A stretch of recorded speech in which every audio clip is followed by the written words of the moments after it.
అంబేద్కర్ జీవన పర్యంతం దళితుల సాధికారత కోసం అహర్నిశలు శ్రమించారని, ఎన్డీఏ ప్రభుత్వంలో వారికి భారతరత్న బిరుదు లభించడం చాలా సంతోషంగా ఉందని రాష్ట్ర వన్యకుల క్షత్రియ కార్పొరేషన్ డైరెక్టర్ జీపాల్యం తేజవతి అన్నారు. రేణిగుంట మండలం ఎస్ఎన్ పురం వెదుళ్ల చెరువు గ్రామంలో బాబాసాహెబ్ అంబేద్కర్ 134వ జయంతి వేడుకలను ఘనంగా నిర్వహించారు. ముందుగా అంబేద్కర్ విగ్రహానికి పూలమాల వేసి నివాళులర్పించారు. అనంతరం స్వీట్లు పంచిపెట్టారు. ఈ సందర్భంగా రాష్ట్ర బీసీ సంక్షేమ శాఖ వన్యకుల క్షత్రియ కార్పొరేషన్ డైరెక్టర్ జీపాల్యం తేజవతి మాట్లాడుతూ, రాజకీయాలకు అతీతంగా అంబేద్కర్ ఆశయాలు సాధన కోసం శ్రమించాలని తెలిపారు.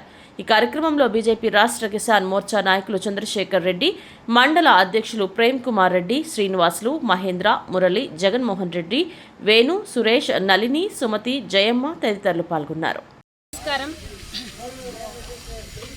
అస్పృశ్యత, అసమానతలు, అణచివేతలతో అనుక్షణం గురికాబడుతూ బురద నుండి వికసించిన కమలం వలె తన ప్రతిభా పాటవాలతో మేధా సంపత్తితో ఎదిగి భారత భాగ్య విధాతగా అభినవ మనువుగా అవతరించి స్వతంత్ర భారతావనిలో తొలి న్యాయశాఖ మంత్రిగా అవతరించినటువంటి డాక్టర్ భీమ్రావ్ అంబేద్కర్ జయంతి సందర్భంగా ఆ మహనీయునికి ఇవే మా నివాళులు అర్పిస్తున్నాము. దళితుల కోసం జీవన పర్యంతం అహర్నిశలు పోరాటం చేసిన కృషి ఘనత బిఆర్ అంబేద్కర్ గారిది.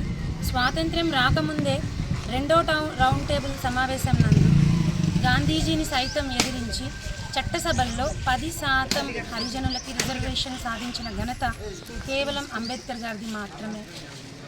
స్వతంత్ర భారతావనిలో కూడా ప్రభుత్వం హరిజనులకు అన్యాయం చేస్తోందని భావించి తన మంత్రి పదవికి సైతం రాజీనామా చేసి ఎన్నికల్లో పోరాటం చేసి ఓడిపోయారు.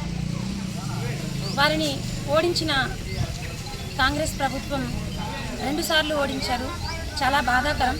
ఈ సందర్భంగా నేను అది కూడా గుర్తు చేస్తున్నాను. అటువంటి మహనీయునికి ఎన్డీఏ కూటమిలోని నరేంద్ర మోదీ గారి నాయకత్వంలో భారతరత్న ఇవ్వడం చాలా సంతోషంగా ఈ సందర్భంగా నేను గుర్తు చేసుకుంటున్నాను. రాజకీయాలకు అతీతంగా ప్రతి ఒక్కరూ అంబేద్కర్ గారి ఆశయాలు సాధించాలని, అందుకు అహర్నిశలు కృషి చేద్దామని ఈ సందర్భంగా నేను అందరికీ పిలుపునిస్తున్నాను. జై హింద్, జై భారత్, జై భీమ్.